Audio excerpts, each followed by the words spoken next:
going to call the meeting, I'm going to call the meeting to order for December 8th for the Planning Commission. May I have a roll call, please? Chair Gross, Here. Vice Chair DeBolt, absent. Commissioner Andrade, Here. Commissioner Quilty, Here. Commissioner Lowe, Here. Commissioner Riley, absent, and Commissioner Solfolcanic. Here. Thank you. Would you all stand, please, and join us in the Pledge of Allegiance? Pledge allegiance to the flag of the United States of America and to the republic for which it stands, one nation, under God, indivisible, with liberty and justice for all.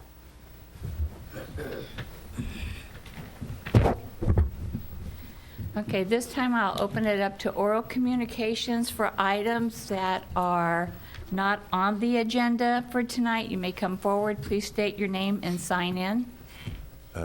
Chair Gross, there's one there. Here, yeah. And that's a Marlene Wagner. Yeah. Never done this before, so it's a little intimidating. I'm Marlene Wagner. I live at 12131 Cherry Street. My husband, Lee, and we are here because we are trying to get chickens legalized in the city of Los Alamitos. I did write a letter to the city council members, an email, so I'm just trying to, I'll just read a version of kind of what I sent them. We've been residents here, just so you know, for 15 years in the city, and we had 3 boys that went through the school districts all the years. I work at the school district now for our assistant. I'm an assistant to our deputy superintendent over at the district, so we're all in. We love the city. We're totally vested. We happen to be avid gardeners, and we try to bring a healthy and sustainable lifestyle to our family and community. We know several Los Alamitos and surrounding city residents who have chickens, so in doing some research on these pets, thought it'd be a great fit for our lifestyle. A little nervous. I do say shame on us for not doing our homework to see if it was officially legal here in the city, but our fellow residents have had them for years, and they never mentioned it wasn't, and it seemed okay. They've never had an issue. This year we purchased 4 chickens that we've raised since they were 1 week old, and they just started laying eggs. They've become as much as a pet as our dog. They're kind and funny. We had no idea how much we would enjoy our girls. We were mostly looking to have the amazing organic eggs everybody talked about and the fertilizer that they produce that we were buying at the garden centers. We clean the coop daily, sometimes twice, because we're close and run home at lunch and go visit them and clean up.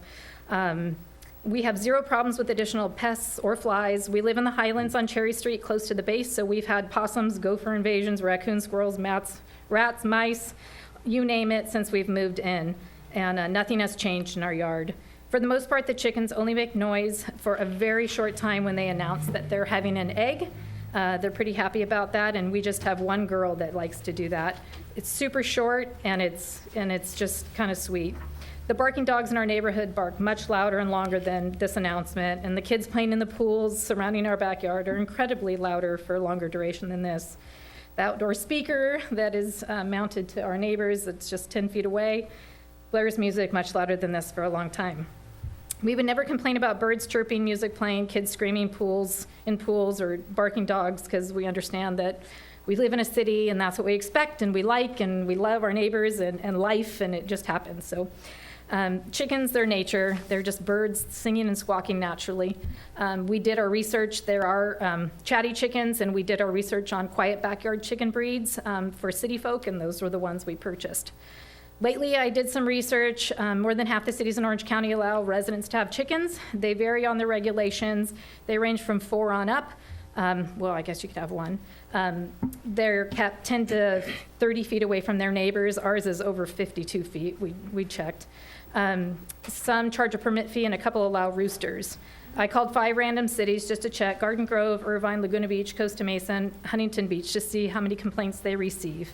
Complaints were few and far between. One said virtually non-existent. One of the comments specifically was, chickens aren't noisy, dogs are. We spend much more time answering calls on dogs barking or loose or lost. Laguna Beach does have roosters, and they said their complaints were on the roosters. We could list so many sustainable environmental and health benefits to having chickens. You can find it all online. We found it to be true. The eggs in your backyard have way more nutritional value than the ones you buy from the store. We know our chickens are treated humanely. Little pollution. There's no pollution on the environment because we get our eggs from the backyard. We're able to feed our food scraps to our chickens, so it's less waste for us, and our garden is flourishing. It just is a great use to recycle the chicken waste. I did also Google the downside of having chickens. My grandma was terrified of birds, so possibly the neighbor that called is scared of birds. I get that. But the only thing I really found was that the chickens carry salmonella if you touch their egg or you touch the chickens, just to wash your hands after handling that. But it's COVID. We've had plenty of practice on washing hands. We know how to wash our hands. I did contact one of the teachers at the high school. She had a pet pig she was trying to get to be allowable as a pet. And she was telling me how they used to have chickens. She was chatting with the person that helped her get the pig as her pet. And so we're hopeful that chickens would be allowed again in our city. Working at the LoSal district office, I've learned and experienced that there are very many loud voices speaking their opinions, and just because their voices are loud doesn't mean we change board policy there. So we don't want to be dictated by the few that complain, because some complain just to complain about everything, which we live there at the district office lately. So we're just asking that you would please consider changing our city code to allow us to keep our girls. And I did bring a picture of our coop. It's plenty of room for them, and it's super safe from predators or from them getting out. It's super clean, and yeah, not everybody may be able to have chickens, I guess, in LaSalle if it was a code, because, we have huge yards over there, so we are super far away from everybody, so we're trying to remodel our house to look like that, but the girls have a very nice place to live, so anyway, that's what our plead is. We're hoping that you guys would consider that, and if you had any additional questions or anything, we would always be available to answer. If there's anything we can do, we've talked to the neighbors. They said they would sign petitions, besides the one that called. They would get behind us, and they are super happy that we're doing that. They love the fresh eggs, and so, we can gather petitions, we can bring people, we can call cities, we could do whatever, but anyway, that's our plea is we're hoping that you would consider changing that to allow us to live that sustainable life. So Thank you. thank you for your time. Do you want to get a copy of her letter for the, Yes, I if can you email can it send to that you. to me. Yeah, let yeah. me, do you have my email address already? I can find out. Or no, let's see. I have the letter, Tom. I can forward it to you. Oh, okay, I have the great. letter. Sounds good. Oh, okay. Let's see, do I have it in my, If not, I can get it. in here? Oh, yeah, it is on the website. Yeah, Yeah, okay. I'll email it. All right, sounds good. Okay. Thank you. All right, Okay, Thank you. thank you. Thanks, everybody. do I have anybody else who would like to come forward? Okay, thank you. Seeing as how nobody else is coming forward, I'm going to close oral communications and ask for approval of the minutes for August 25th first. Do I have a motion to approve? I'll make a motion to approve. Second. Okay, that's 100. Okay, all those in favor? Aye. Aye. Abstain. Abstain. And we have enough. Okay, motion passes, thank you. 2 abstained. Do I have a motion for the minutes for October 27th? I'll make a motion to approve. I'll second. Do I have any questions? Do I have everybody's approval? Say aye. Aye. Abstain. And we have enough again. Anybody against? Nobody against, thank you. 1 abstained. Motion passes. Okay, before we move on to the discussion on the community block grants, can we bring the other one forward, or should we do the block grants? I'd like to bring up the one for the youth center. I know she has just a little bit. We really aren't going to say much. Do you want to wait until public hearings or now? I think it's up to the commission to decide that. We're at the, you guys can decide. The youth center doesn't really have much of a proposal. It's a very brief one tonight. Whatever you think is best. Okay, I know that right now they're in the middle of their Christmas season trying to get the trees taken care of. That's kind of why I wondered if that would be okay with everybody. Okay, I'd kind of like to go ahead then and move forward with that one first, please. Okay. Can we get a report? Sure thing. So it's item 8E. We are moving that up, the conditional use permit for a request to allow commercial recreation indoor use in the general commercial zone. So tonight, we're going to open up the public hearing and take testimony, and then we're going to ask the commission to continue the public hearing to the next planning commission, which is scheduled for January 26th of 22. And the reason why is there's, during the application process, there is some additional time needed to evaluate the proposed project so we can present it to the planning commission.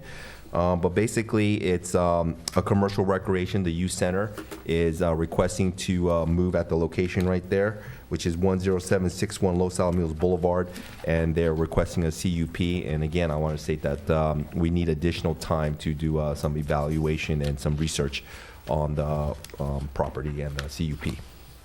Thank you. Do you have any questions of the staff?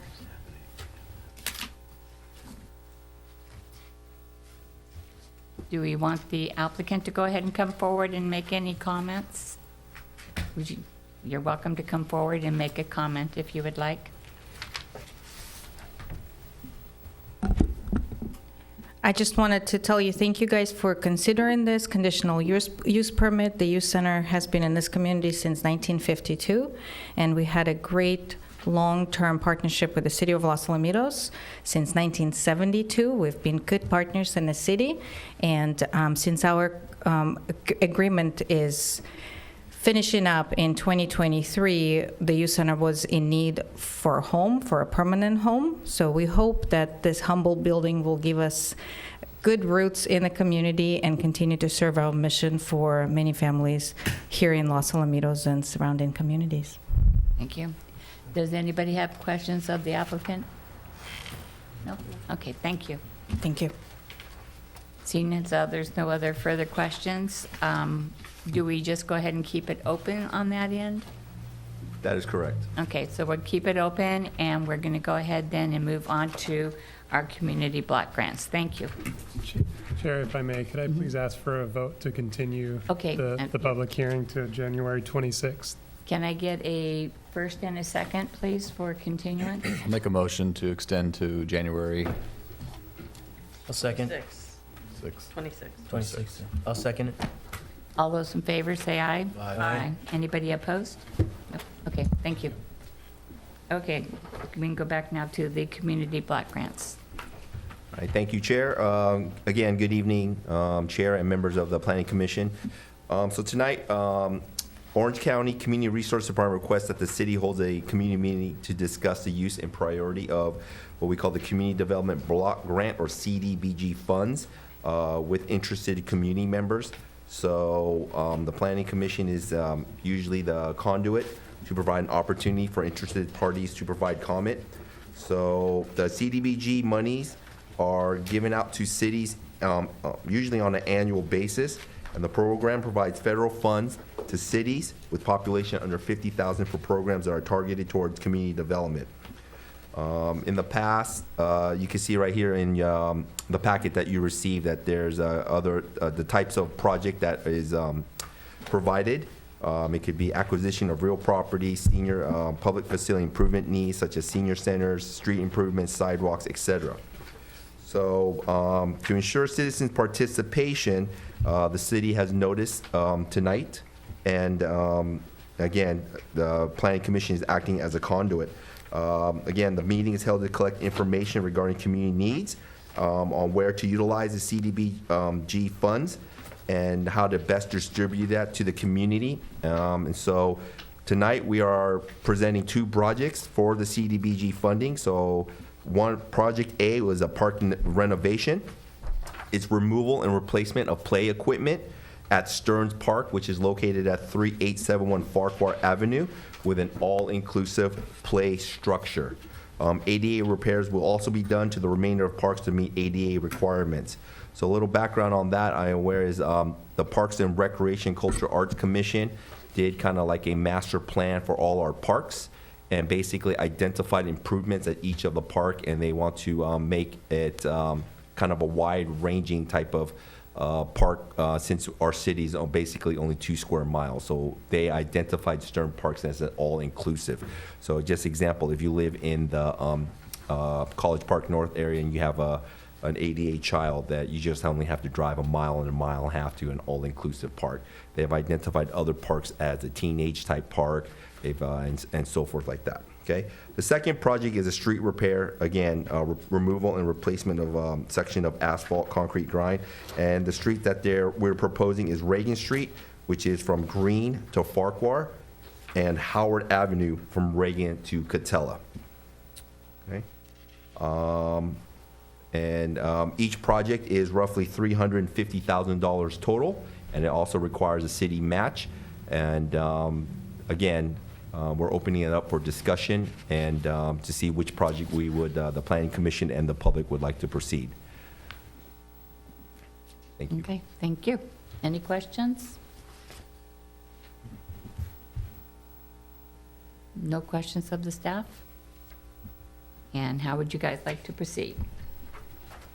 Open it to the public. Open it up for All right. public, yes. Yeah. Okay, so I'm going to open it to the public. Does anybody would like to come forward and speak on the community block grants? Please come forward.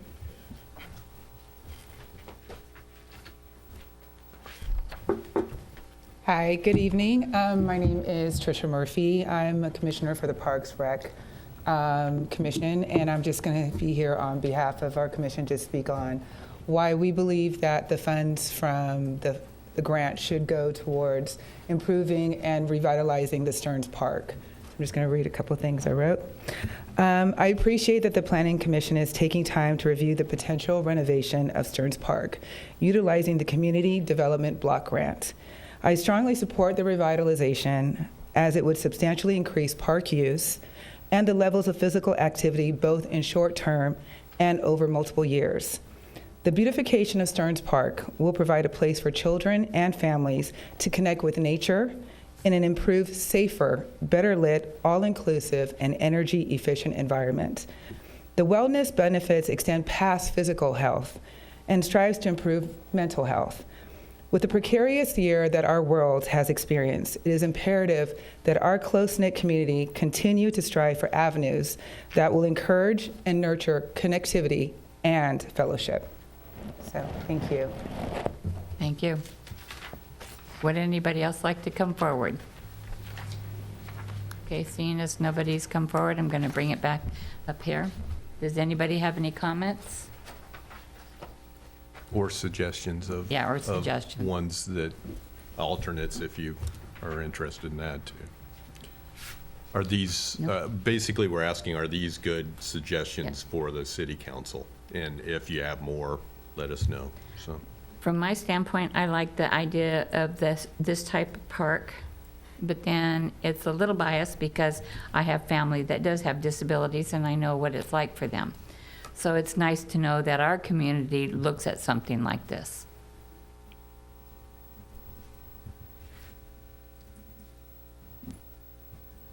Any comment? No, I mean, I'm also in favor of revitalizing the park for outdoor use. I think that's a great idea. The roads, I believe we had discussed that previously, before we actually had, I think these were suggestions we had already put out there to look at when you had brought us the information that you were going to be applying for a grant. And those have actually been done over the last, I mean, one of them has been done to or due this year. Right. Yeah, And the last few grants, didn't we use them on the roads? yes. Yeah, And then before that, alleys, right. Yep. So yeah. I would vote for the park. Parks. Okay. Yeah. Parks? So everybody's in agreement? Yeah. Do you need a motion? No, Okay. this is really just an open time to discuss, and then I will take what I feel like sounds like the good idea to the city council, and then they'll vote on it. Okay. Decide, so. It looks really nice, to be honest. Okay, thank you. Okay, public hearing, item 8A. Okay, the consultant is not here. Yeah, so Chair, I would like to request that we delay that because our consultant Let's is go. not present at this time. Let's go ahead then and delay that, and we'll go to B. conditional use permit modification 20-04, alcohol tasting room. I'm going to have our associate planner, Tom, provide the report. Well, we've moved it a little bit, so. Okay, so Chair Gross and members of the Planning Commission, conditional use permit modification 2004M is the consideration of the use of an alcohol sales store at 10680 Los Alamitos Boulevard as also a tasting room for alcohol and for extended hours of operation as well. And this is in the General Commercial Zoning District. The applicant is here with us tonight, Matthew Harrison. And later on, you could ask him questions if you have any about it. The business is called Roadrunner Spirits right now. It's been in business almost a year now. The applicant submitted an application for this 1,180 square foot unit in the Center Plaza. The tastings would be for beer, wine, and spirits and would require a Type 86 instructional tasting license. The original approval of alcohol sales was in January. The applicant hopes to bring a hospitality experience to the space with a hybridized hospitality retail store, so this adds to that, of course. No additional parking demand on the existing shared parking by the entire building would be created by the beverage tasting use and extended hours. The city code and California Alcohol Beverage Control require Planning Commission approval of a CUP for the use of a tasting room, even though he already has the alcohol. So we have to modify the last one. The alcohol permit, CUP. And the hours of operation that he proposes to extend would begin at 11 a.m. every day with a closing time remaining at 10 p.m. And staff has put in the draft resolution that maybe if you approve, tasting should be limited to a 4-hour time period for any particular event. And staff recommends approval of conditional use permit modification 2004 with the understanding that the applicant must obtain a Type 86 liquor license from the California ABC and comply with all applicable state regulations and conditions imposed by the state ABC. And that concludes my report. Thank you. Any questions of the staff? I have a question for council. Do we have a definition for tasting room? Tom, are you aware of a Muni Code definition of tasting room? Yeah. Let me see if it.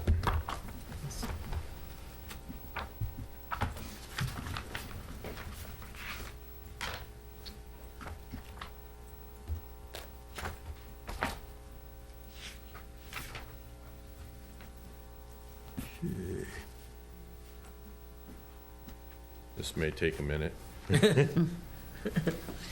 While you're looking at it, does Okay. anybody have another question?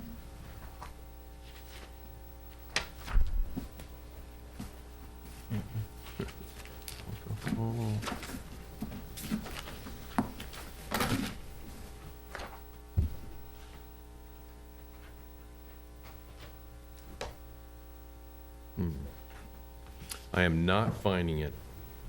So, yeah, it's easier when I can do it on my computer and search. So, I'm not sure what that comes under. I've forgotten, so, yeah. Search on the mini code. Yeah, put in tasting room or tasting, and that should bring it up. Yeah, so there's actually not a definition of tasting room under the T definitions of the zoning code. Yeah, So to the extent I it's looked listed in the zoning code as a use requiring the CUP, we would have to default to our common understanding what a tasting room consists of in the context of alcohol use. Well, the reason for my inquiry is that as this is going to run with the land, any future uses would be relied on a pretty vague and ambiguous term. So I think we need to define what we're talking about here.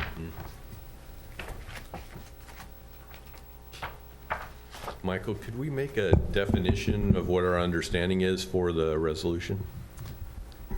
We could, I think perhaps it may be useful also to hear from the applicant to understand what their plans are and what they expect to do with this use, and then, Before we do that, Yeah. is there a ABC definition? That we Yes, could- there we is. can- we could It's under apply? type 86. 86, yeah, just type in that, yeah. And then it should come right up. Yeah. There, yeah. No. And then type 86 should be way down. Yeah, now you can read it. There we go. Or I can read it, whichever. Okay, so the instructional tasting license allows the tasting of beer, wine, and/or distilled spirits at off-sale licensed premises. The quantity and number of tastings that may be offered to consumers is limited. This license can only be held in conjunction with a qualified off-sale license. So he has an off-sale license right now. He does sell liquor off the premises for off-the-premises sale. And so he kind of, it fits that. But that is how ABC defines it, so. Well, that's fine for the licensing requirements, but I'm concerned about the use. What is the use going to be when somebody comes in here 10 years from now and wants to, I mean, how are we going to be able to define what this is? Yep. perhaps we could define it by reference back to the ABC licensure, so alcohol tasting room as specified by Department of Alcohol and Beverage Control, license type, whatever it is, 86, as may be modified, something along those lines. So You want to draft some language for that? and we can certainly include that. To the extent there's a motion to approve, I would ask that we include that in the motion, and As a then condition. I can work with staff to make sure that we include that definition in the approval Yeah. and the conditions. Okay, thank you. Do I have any other questions of the staff? Okay, I'm going to open it for the applicant first. Please come forward. Introduce yourself for us, please, and sign in. Good evening, I'm Matthew Harrison. I did want to clarify, instructional tasting room is, different, or it's a very specific thing. I can't charge money for it. It's limited in amount. It's like a quarter ounce of spirit and 3 or 4 tastings, I forget. But ABC has those definitions as far as the amount, as opposed to like a taste. Oh, and I have to have a representative there as well from the supplier or the producer. So it's different than like just a regular tasting room.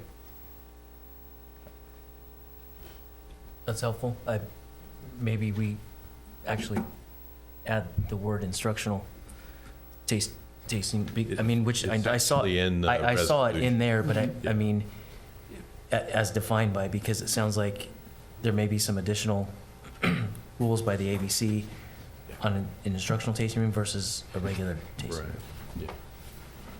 Yeah, an instructional tasting room can only exist within an ABC license. Yeah, I had read, that, I'd read that in here, that there were certain specifics on that. Mhm. Do I have any questions of the applicant? No. Thank you.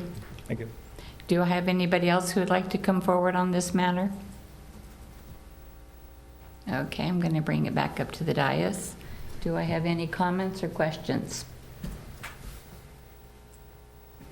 I went in there once when I was at the store next door to check it out since we approved it. It's clearly, sorry.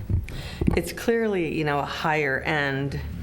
You're not buying cheap alcohol there. I think it caters to a whole different crowd, and this would really fit his business model and get people in there to bring him more business.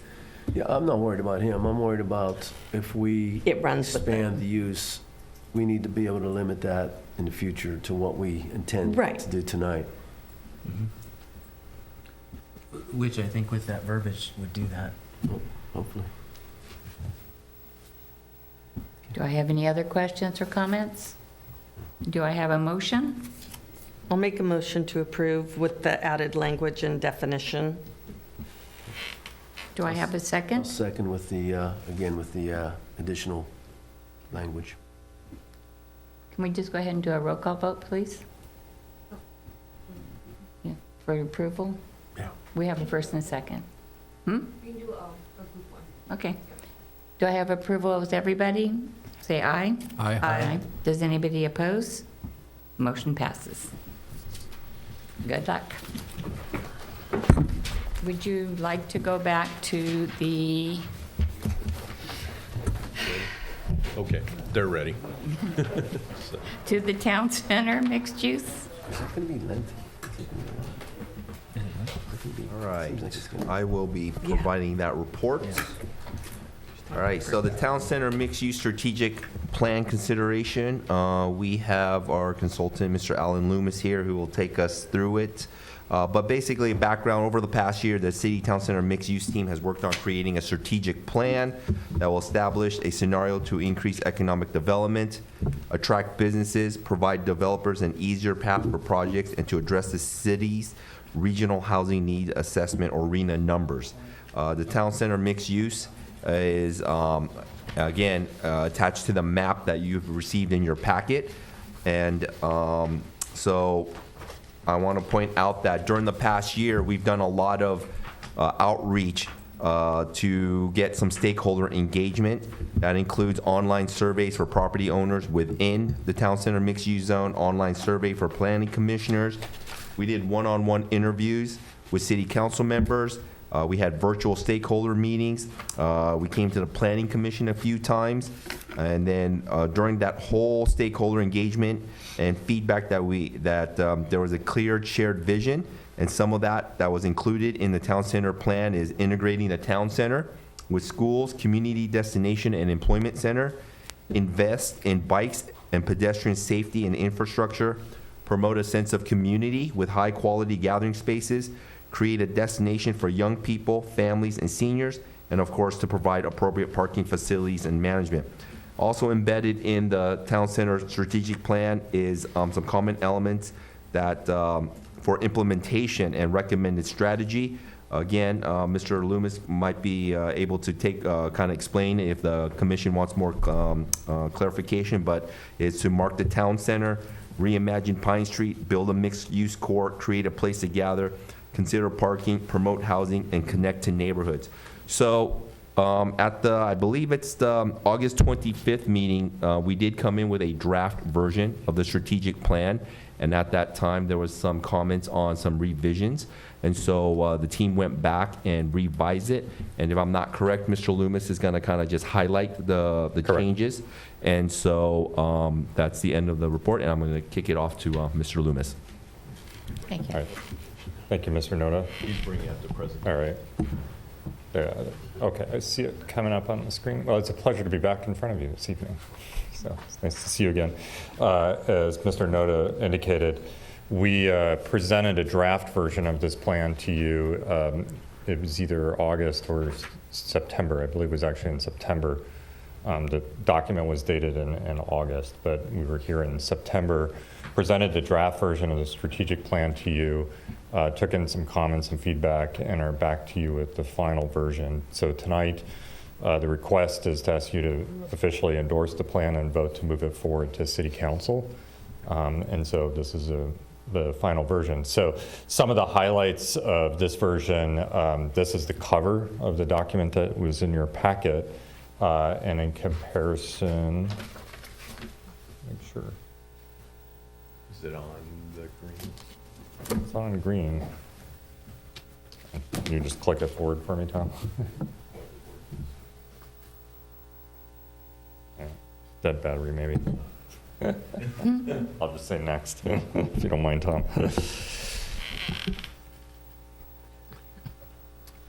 So overall, the document in terms of the text and the general policies is largely the same as the version you saw earlier this year. What's noticeably different is going to be the graphics. And so the cover, of course, is the kind of first place you see that. The cover has a graphic on it before, and the previous version was just text. I think the next slide. Little slide problems It's frozen, so.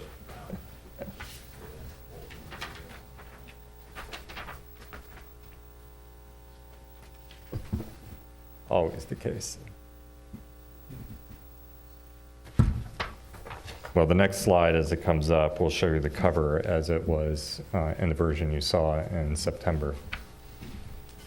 So you can see immediately the kind of difference in the graphics that we've introduced. And as I go through, I am going to highlight a couple of other places where there has been some sort of substantive policy changes or additions. Here we go. So this is the cover as it would have been viewed when you saw it before. So we put a new graphic on there. There are 6 different chapters in the document, and this was the chapter headers in the previous version you saw earlier.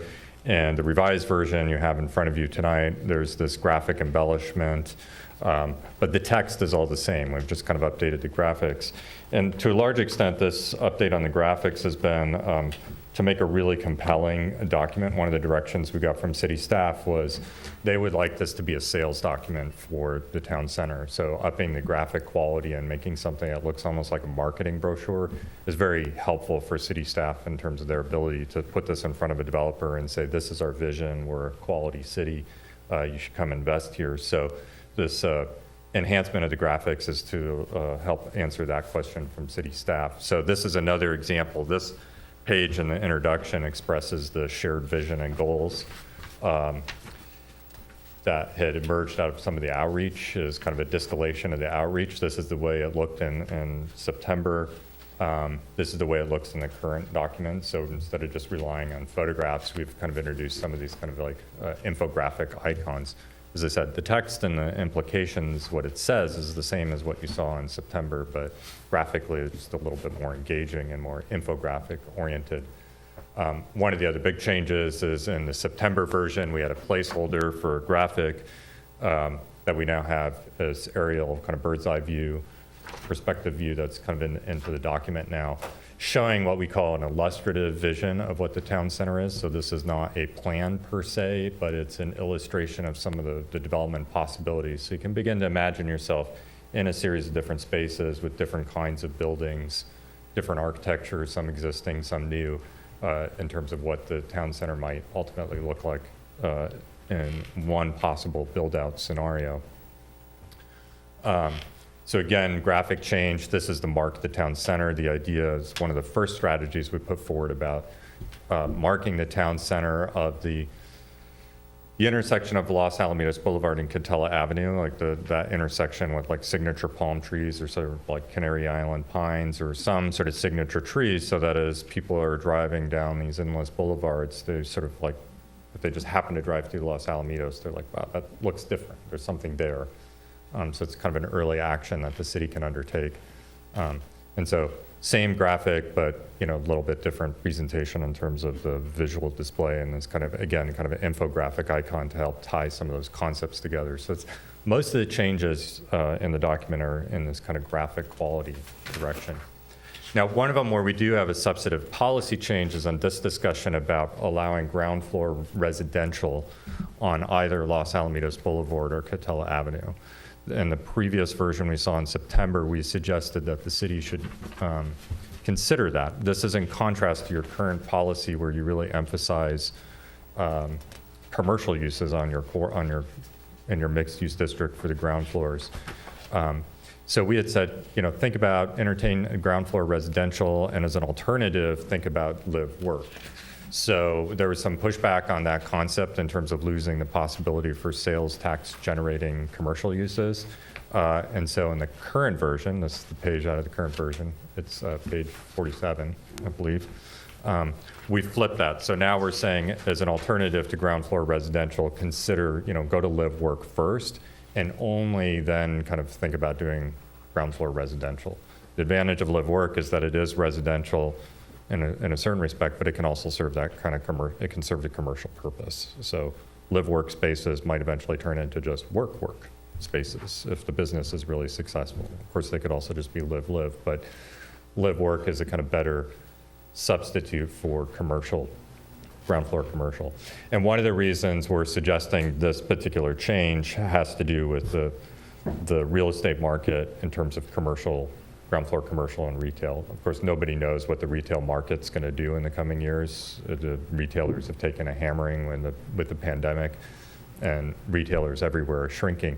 So the concern is if you hold out and say we must have a mixed-use project with ground floor commercial, that may scare off potential investors. They may say, well, I'm not going to subsidize a ground floor retail space for 10 years until the market comes back. They may just not invest in the city at all. Here, by saying you could do live work, it gives them an option to bring residential into the ground floor, but you're not giving up some of that commercial the possibility for ground floor commercial activity, which is both important for your sales tax revenue, but then of course for just activating the street and the sidewalks with people coming back and forth to businesses. So this is one change we made since the previous version. Another change we made, and it's the reason you have, it relates to the general plan, and it's the reason you have a pretty substantive document related to CEQA as part of the actions in the document tonight, is about the general plan. In the previous version, the very first line, we said you should amend the general plan within a year of adopting the strategic plan. Our current recommendation is that the council amend the general plan concurrent the same night they adopt the strategic plan.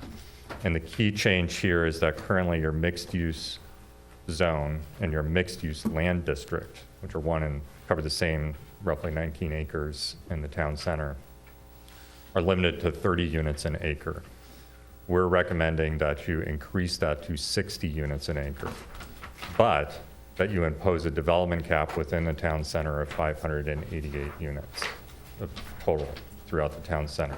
Now, the logic of that is that under your current general plan, your current zoning code of 30 units an acre times 19.6 developable acres is 588 units.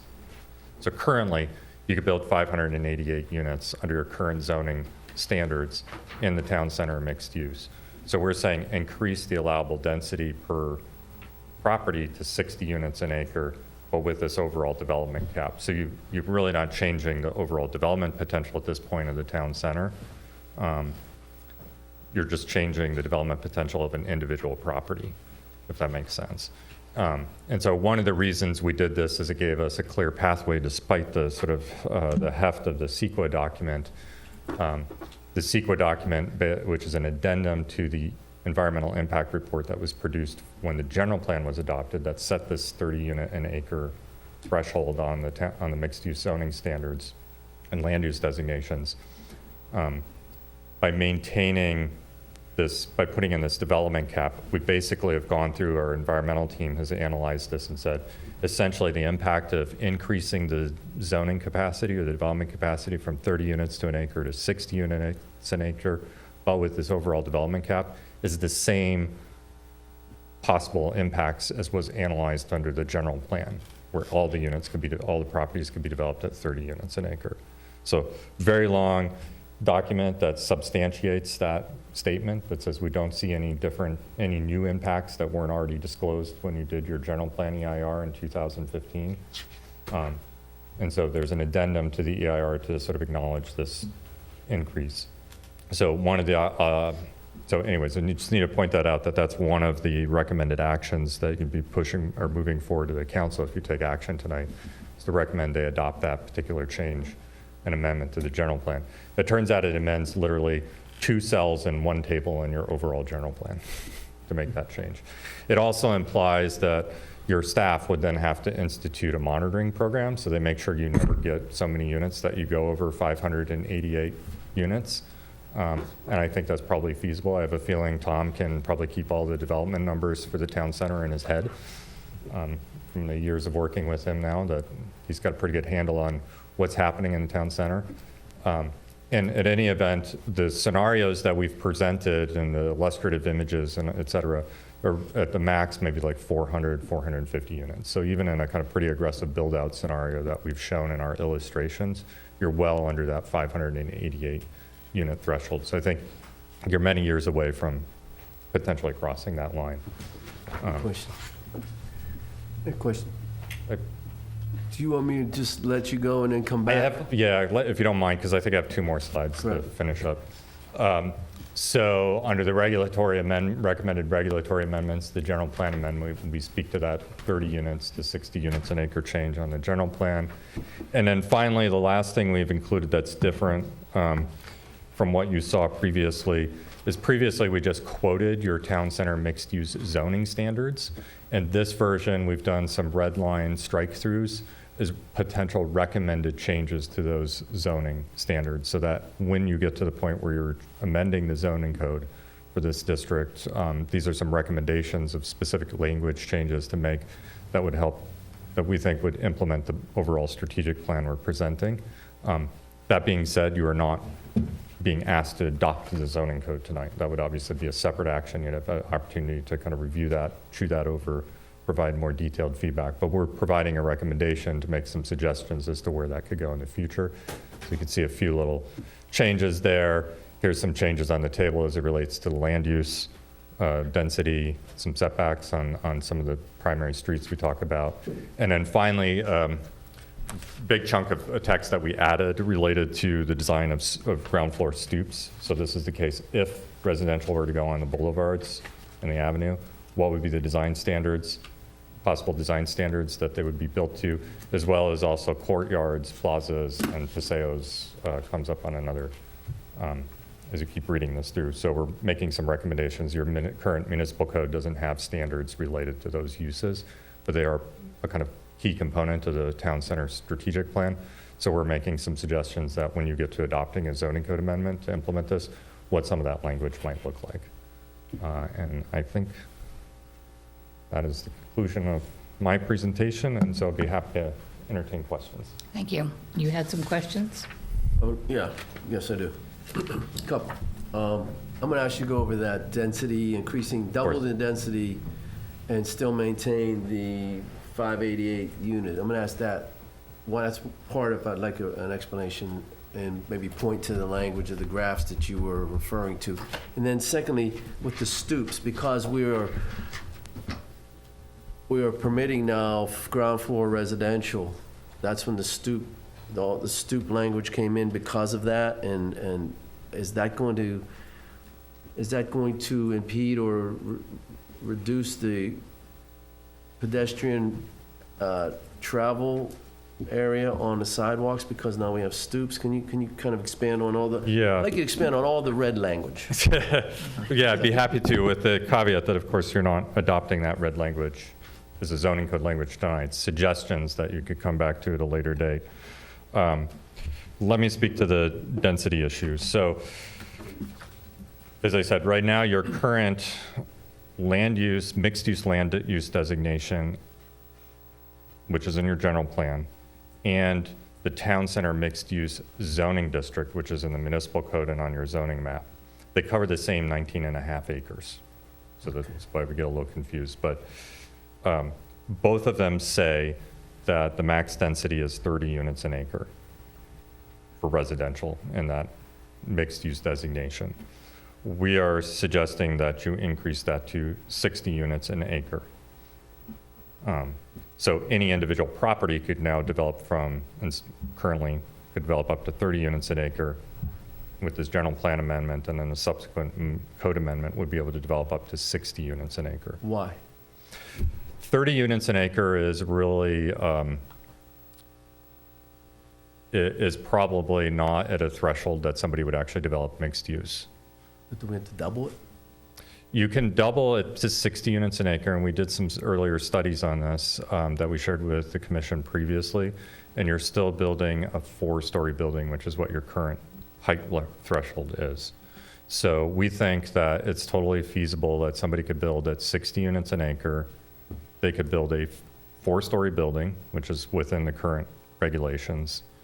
They do 3 floors of residential over 1 floor of commercial. Because you have almost all your properties are alley loaded, you can get some parking loaded at grade off the alley with retail facing out onto the street, 1 level of parking underground, and that in about a half a dozen sites that we looked at in the town center can be built to 60 units an acre with relatively, reasonably sized units.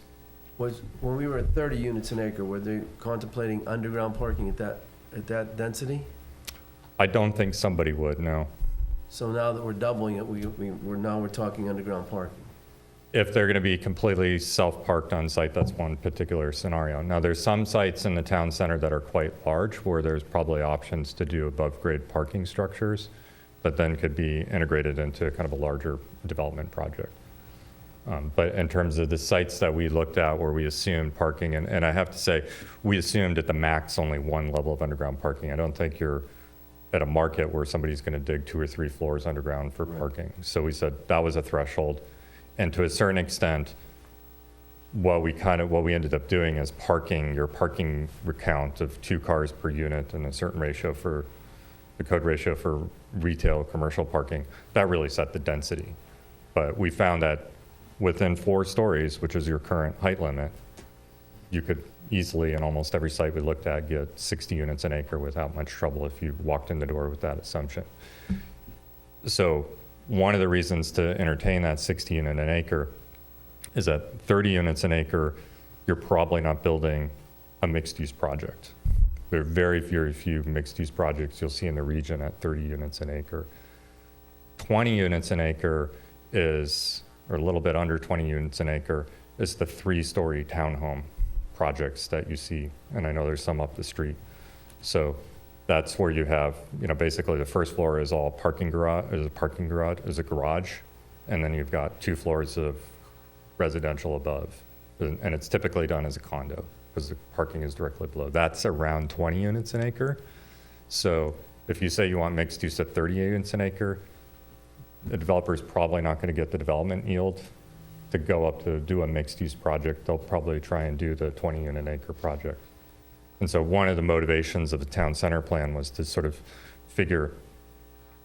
provide a pathway and an illustration of how you would get that mixed use town center that was imagined in earlier planning studies.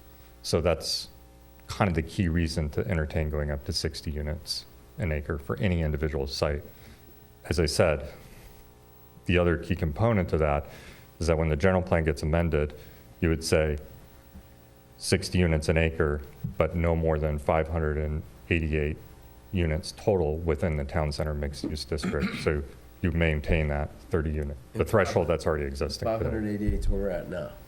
Right, if you take 30 units an acre, multiply it by 19 and a half acres, you come up with 588. That's where our number shows up. Did the consideration to allow street level residential have any bearing on this doubling of the density? No, no. That one came more out of a comment from our economist, whose observation is that most mixed-use projects, even in a robust economy, developers are essentially subsidizing the ground floor commercial space for the initial kind of financing of a project. And that under the current real estate market or kind of development market where retail is and commercial development is incredibly soft and housing is in huge demand, the feeling was that if you provided a pathway where somebody could walk in the door and do a housing only project, they would definitely take that. But if you said we're going to hold out for that ground floor commercial space and insist on it, you would potentially scare away investors. And I would say, like, in some ways that's ultimately a policy decision of the city. Like, are you willing to hold out for that ground floor commercial and say we don't want any ground floor residential? It's not part of our vision. We're willing to wait 10 years to get what we want. That's certainly a policy decision that the city could make, but it does mean that, the town center is that much longer and kind of coming together. Okay. Now, we did say, I think, in the recommended, I'll have to look at the kind of recommended red lines on the zoning. I want to say that we did provide a suggestion that you do require the ground floor residential on Pine Street because we put such a big emphasis on Pine Street in the plan. So we don't, or make sure I said that, ground floor retail commercial on Pine Street. You don't permit residential on the ground floor on Pine Street because we put a huge emphasis on that. Yeah, because it seems to me that putting residential on the bottom kind of defeats the purpose of a walking, biking town center if all it is just creating more housing. Then we haven't really created a destination. I mean, the whole point of a town center is to create retail, restaurants, whatever it may be, that people can walk and bike to. You put housing there, there's really no need for anybody to walk and bike there other than to go to their house. So that's, I guess, the danger. I understand the economics part of it, and an economist looking at it going, yeah, this developer's not going to come in and develop it, but that's because the developer wants to make a lot of money and doesn't want to take the chance on the retail, which is really what I think us as a city is kind of after, even just for the tax dollars. We just keep putting more and more housing in, and they're going to go elsewhere to places like Rossmore or, Long Beach to do their shopping and all of the things that they do. So that seems dangerous to me. If I may, and I understand the concern, on page 81 of the document we submitted tonight, the strategic plan with the colorful purple graphics on the cover, this is where we get into the recommended red lines for the zoning code. Now, again, this is not part of the action tonight. The action tonight, in terms of the general plan, is just this change from 30 units an acre to 60. But as a way of implementing it, this is where we kind of address the current standards. So currently, you require at least 75% of the ground floor frontage on the two major arterials to be commercial uses. So we added in, or we're suggesting that when you get to this point, you consider adding in live-work units in addition to commercial. So that's the pathway that a developer says, I can bring more residential to bear, I can finance that project, but you're not entirely giving up that commercial because you're requiring for live-work, and you already have live-work standards in your code. But we are suggesting maybe entertain dialing that down from 75% to 50%. So you would still end up on those two big arterials. If this was the adopted code language next year, developer shows up, they're still producing 50% of their frontage has to be commercial or live work, which has a potential commercial component. And then you can see there's the added language, at least 75% of the frontage on Pine Street should be commercial. And then we said cultural uses because, maybe you end up with a museum or something that brings people in into the town center. So this is all language that you could sort of, strike out, kind of entertain your own. I think, hopefully we'll be back working with you and the city staff next year to kind of help finalize this. But I think we put this in as a suggestion as to how these policies, the strategy of the strategic plan might ultimately be implemented in the way of zoning code, but not making you committed to sort of this particular language just now. Just one more thing. How do these numbers, I guess, fit in your experience? Just leaning in because it sounds like this is what you maybe do for a living, that other cities maybe adhere to as far as maybe percentages of that live work that you're talking about when they're trying to kind of revitalize. I mean, you see a lot of areas around that are doing this. They're revitalizing live work spaces and maximum density with retail down below. You see a lot of that in different cities. How do these numbers sit with other cities that have language like that? I think it's pretty consistent with what I've seen in other cities, where where mixed use development, which is predominantly housing, because it's 3 floors or 5 floors of housing and 1 floor of commercial. When you do allow that option for live work, there are some developers who will put in the live work on the ground floor, and they think that's going to do really well for them. Other developers say, no, we're going to do it as commercial. We understand that. And we have a tenant, coffee shop that we've got a relationship with. We're going to bring them to town. They're really excited about it. So you open the door for individual developers to be able to entertain those choices. And my experience was developers might be more inclined to bring in commercial, particularly if they commanded a corner. So if you got a corner property, you'll do commercial at that corner. If you're a mid-block project, it's really hard to get that commercial space going. So that's where the live work is kind of interesting.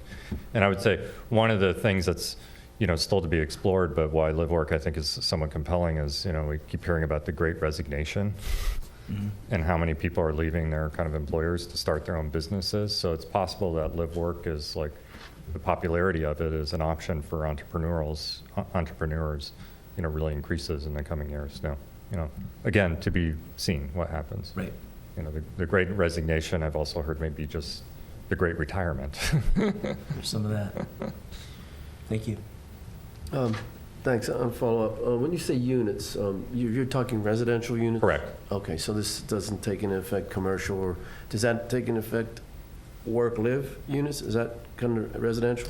I don't want to say, Tom, do you, I can't recall if live work is considered residential in your code or if it's considered commercial. It's considered residential. Okay, Yeah. that's what I thought. Yeah, I just want to speak out of turn. Yeah. Yeah, your mixed-use code is actually really interesting because it almost sort of calculates, if you got a mixed-use project, like with commercial, retail, office, housing, the office and the commercial component, the non-residential component, and the residential component in terms of their densities are actually kind of calculated differently. They're not all lumped together.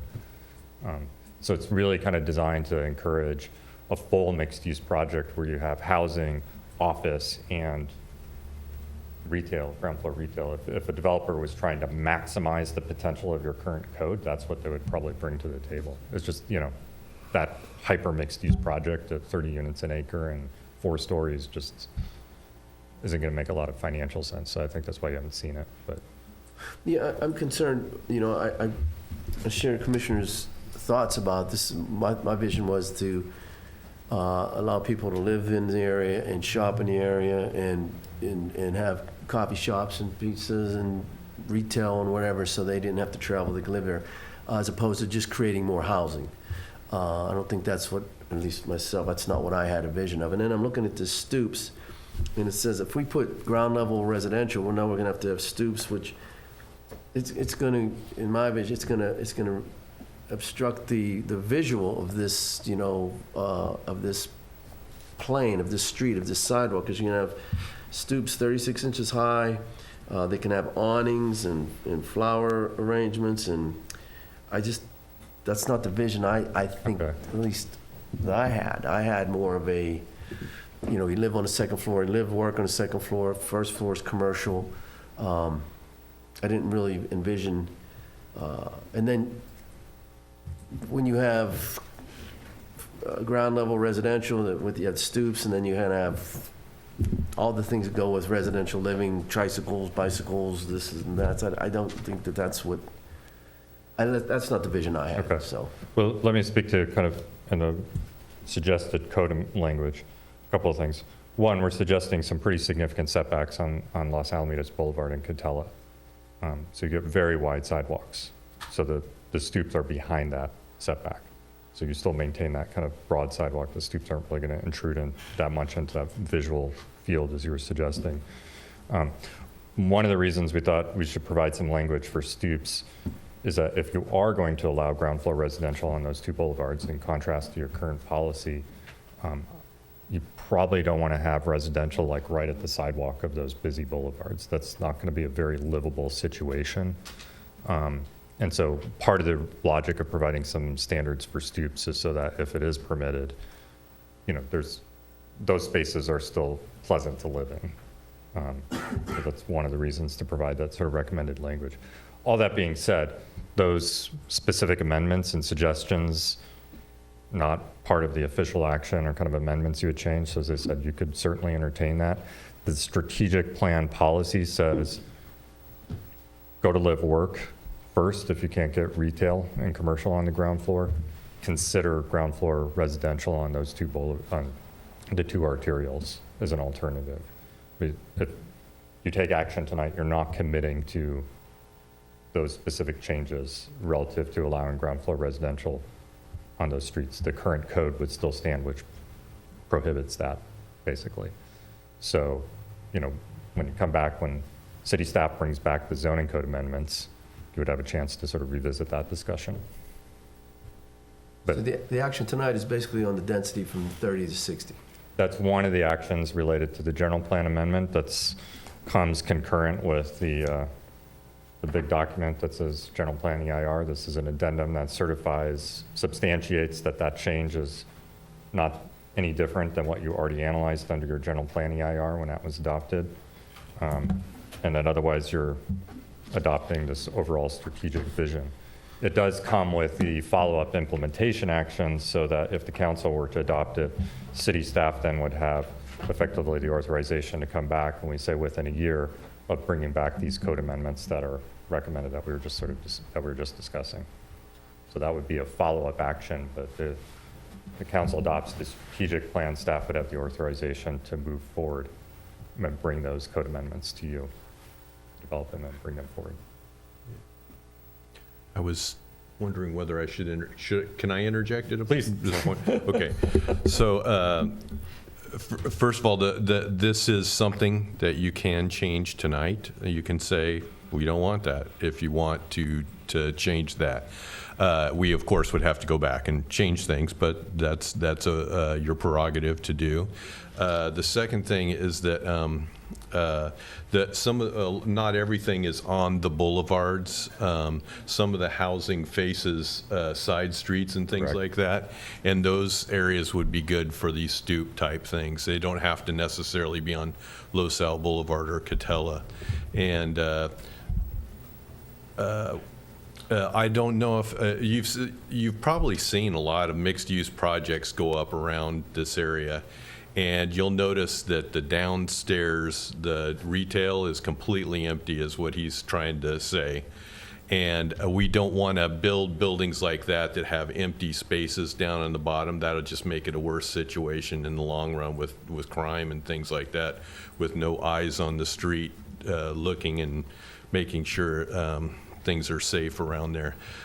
So what he's talking about is a hybridization of it, where it does a few different things. There's possibilities. It's a menu to choose from. And then the third thing I wanted to talk about was the 60 dwelling units per acre. That doesn't mean 60 dwelling units per acre on every site. Right. That means that you can put 60 dwelling units an acre on this site, but all commercial on this site if you want to. And but we will even it out to where it only ends up being as much as it would have been had we done 30 dwelling units an acre, which is not working right now. No one wants to do it. So this kind of allows it, if someone wants to do more housing on one property, but this guy doesn't want to do it over here, that allows that when you do that. I understand about the capping at 588. That's, I'm okay with that, you know. I have concern about the ground level residential, and I understand it's not gonna be on Los Al, it's gonna be Yeah. on Pine and some of the, Well, not on Pine. well, not No. on Pine, but some of Right. the other streets. Yeah. But, again, I don't know, my vision was. Because I think we're a little bit on the same page here.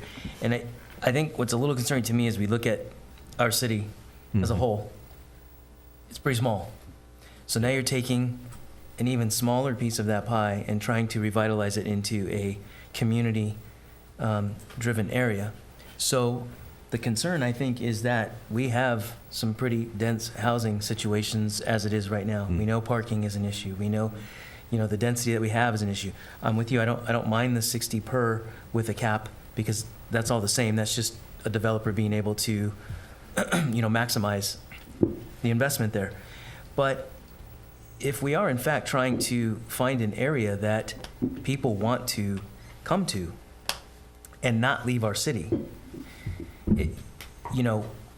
we're taking a big risk in just creating more housing and not really allowing a place for people to come to. They will then go elsewhere, other places, because we don't have, we then still do not have what I think is a general plan we're after. I understand Pine Street will have some, and it almost sounds like then, if that's the case based on this, that you think that may be enough for that. No. The original idea is to, again, we understand that the arterials, which is Los Alamitos and Boulevard, Catella, Right. is a commercial sector. So yes, we will push that those are the mixed use, where you have the commercial and housing on top. Pine Street is what we consider our downtown or our main street. Right. And so then, yes, that will be mixed use, where you'll have, again, the envision that you said, places to eat, places to shop, etc. It's the side street that we kind of sit there and say that those side streets, because again, you have to identify and know, like, where is the town center mixed use. it's not just on property of Los Al Boulevard and Catella and Pine Street. It goes down all the way down to Florista, Right. and it goes all the way down to Farquhar. So it goes even further. There's some alleyways that backs up. So then, yes, everything on the arterial on the front end will be a mixed use, but then it's going to be housing. And then, so a couple things here I mentioned and when I was talking earlier, is we have a RENA number that we have to satisfy. It's a state mandate that we Right. have to do. So keep that in mind. Second, yes, we're very aware that the sales tax in the commercial sector is very important to the city. So again, that's why I think this is a great blend. It's a juggling act because yes, developers want to come in and put housing. Right. That's their number because housing is a hot market, like Mr. Loomis said. But it's a nice blend here where yes, we sit there and say, please do the mixed use. But for them to be, viable, then we have to increase the density. So then they say, okay, I'm willing to do the commercial because you let me build 2-3 stories up on housing. But again, I think, I understand your concern, but again, on the arterials, Los Al Boulevard, Catella, Pine Street, our concept or our goal is to keep it the mixed use with the commercial aspects. Okay. But that's kind of contrary to what he was saying. He was saying have housing on the first floor on Catella and Los Alamitos Boulevard, which to me seems like the least desirable place in the city to live would be on Catella and Los Alamitos Boulevard. I mean, I don't get that. But You are correct. That is what I said, that you entertain changing as a subsequent action, changing your code to allow for more residential than you do today on those two arterials. And again, the reason we included or suggesting some standards for stoops is so that if somebody does build that, it isn't completely an awful place to live. I think at some point it becomes somewhat self-regulating in a way that there are going to be sites on those boulevards where a developer is going to say, I'm never going to be able to rent out units or sell units that are fronting onto those streets. It's a better commercial market, or I'll do the live work. But again, this sort of specific dialing of the code standards is suggested language that would come back to you as a subsequent action next year. At this point, if you adopt a strategic plan, it makes the suggestion you allow more live work. It makes the suggestion that if live work isn't going to work out, you entertain residential. But your current code, which is pretty prohibitive for ground floor residential in the mixed use zone, that still would remain in effect. So this tweaking is something we could debate and kind of get the right balance at a later time. So based on this information, let's just say a developer comes in and wants to propose a project, based on this language, is this something that is then done over the counter, or would it have to, because it's mixed use, would it come to us to be presented as such that they want to put residential down here? We might be able to look at that and say, hey, yay or nay, that works. Yeah. Because I understand what you're saying. The side streets and stuff, you're not going to get really commercial to be effective there. If you have one street that's an interior street like a Pine Street or whatever, that makes sense. It's all in one location. But if you're in an arterial way and you go to an inside, that's going to make it extremely difficult for somebody to survive. So I get that part, and I get the flexibility. My concern is, developers want to take as much advantage as they can in a situation to make the most amount of money, and I don't want us to be, as a city, in jeopardy of that because we don't have the flexibility or the, to take a look and say, no, this makes more sense for us. Yes, and again, I do agree that we have to provide flexibility because, my time here in development services, I agree with your statement. Developers will try to take advantage as much as they can, but they're also creative. And so Right. we don't know what they're going to bring, so we want to have that flexibility. Correct. At the end of the day, correct me if I'm wrong, but any type of new development, they have to come to the city and come to the planning commission. Yeah, they do. Yeah, and Still, so that yes. at that time, then yes, you can voice an opinion or a concern. But if it meets code, we're kind of stuck. Well, to a certain, that's right? a question for Michael. I mean, if what they're presenting us actually meets the code, and the code wasn't written to support the city's vision, then how do you combat that? Well, there certainly are some limitations under recent housing law revisions that would bind us to objective defined standards when we review any sort of housing development. That may not necessarily be the case when we're talking about a larger scale of commercial development that might come through. So That could go either way depending on what the developer's actually pushing across the planning counter. Okay. Did we answer those correctly? I wanted to go back to that. I think so. Okay, all right. That's Yeah. like an accurate representation. So I think, also on the sort of center block off of between Pine and Catella, Los Alamitos, and Florista, what we illustrated there was actually a pretty robust mixed-use project with parking garage wrapped by housing with ground floor retail, independent, 2 small retail, commercial-only buildings. It could be 1-story retail, 2 stories retail with office above, another mixed-use project, and even another hotel similar to the one you've already built. And we did that deliberately to show this kind of diverse mix of uses, to say that actually that's a great place to have that really diverse mix. So you are getting all those different activities, nighttime, evening, et cetera, all happening at once. And also to sort of make a statement, you don't put all your eggs into one basket in terms of your economy. If you're 100% into retail and then retail tanks again, then you've got a big hole. Whereas but you don't want to do all hotel and entertainment either. So you want that kind of mix. So the illustration is pretty deliberate to have that mix of uses, because it will help your city staff then when a developer does show up to say, no, there's a lot of possibilities here. We do envision this kind of diverse mix of uses, not a homogeneous monoculture of development. So, and the chapter in terms of building a mixed-use center sort of speaks to that, those issues. So hopefully this gives your city staff a pretty good ammunition to sort of describe what the vision for the town center is, to sort of steer developers into the correct direction. Also in here, I wanted to point out each property is described and what would be good on that property. And so at least I would steer them in that direction, but it would come to you and say, this really doesn't meet our strategic plan of what we want for this area. And you could possibly, I don't know, Michael may be able to answer that better, but you can possibly allude to the strategic plan that the city and its residents have desired, right, as far as findings for those. And if you can't make the finding that it meets this strategic plan, that gives you a little bit of teeth, right, for saying no. The strategic plan is more of a policy document. Ultimately, Right. It's going to depend on what zoning code amendments are made in terms of prescribing what uses and configurations would be allowed in this zone. But one of the things that's required is does this area have a specific plan or a general plan?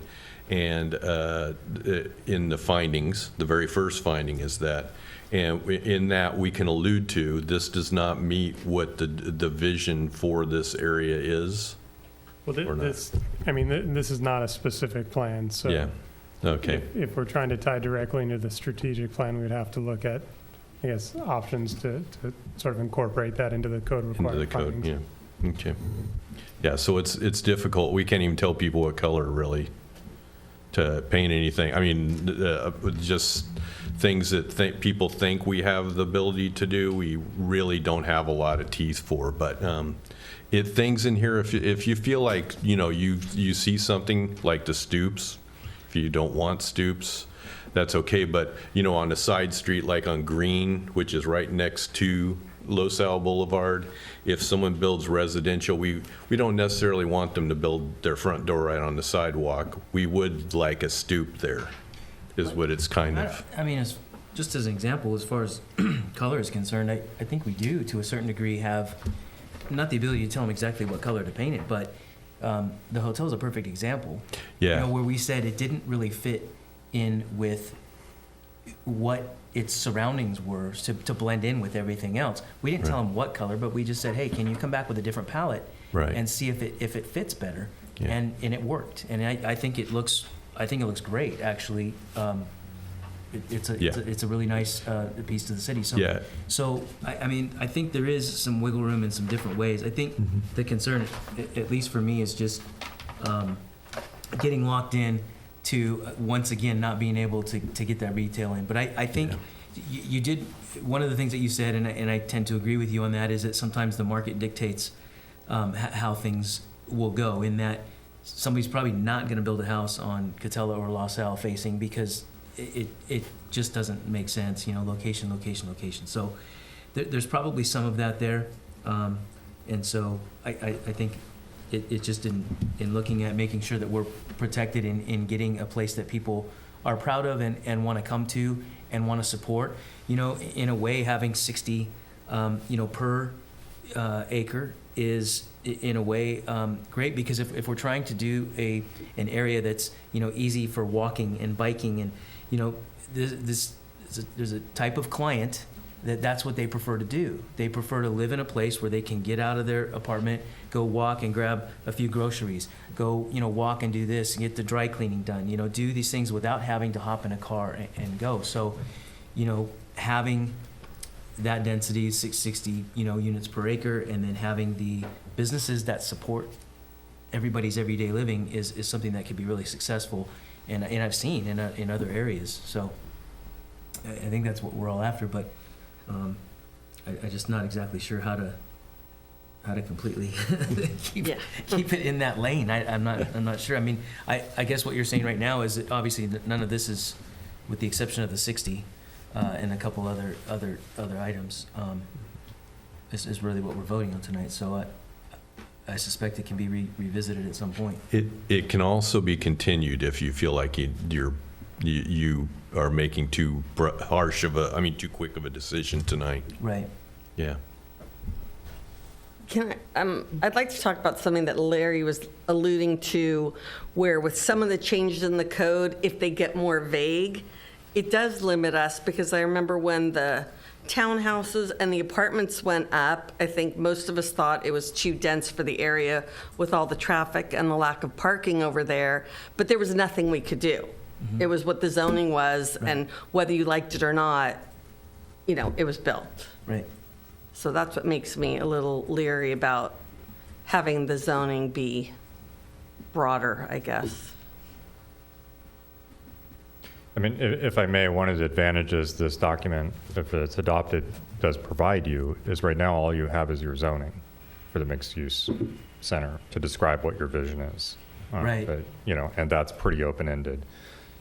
Should the council adopt this, then you have a council-approved document that describes the vision and a bit more kind of tactile, illustrated sort of imagery, and kind of an intention is described here in a way that this zoning code today doesn't have. So it gets you a little bit, one step further towards that vision. I think it would strike me that there's probably going to be some, if you move this up to council and council adopts it, it definitely gives us an additional urgency to move forward with the specific code language to address some of these, kind of the dialing of these particular issues that you're bringing up in terms of the percentage of ground floor retail, commercial, and the permissiveness of that. I mean, one possibility, I suppose, is that you would say you allow for ground floor residential in the mixed use zone, but it requires like maybe a conditional use permit.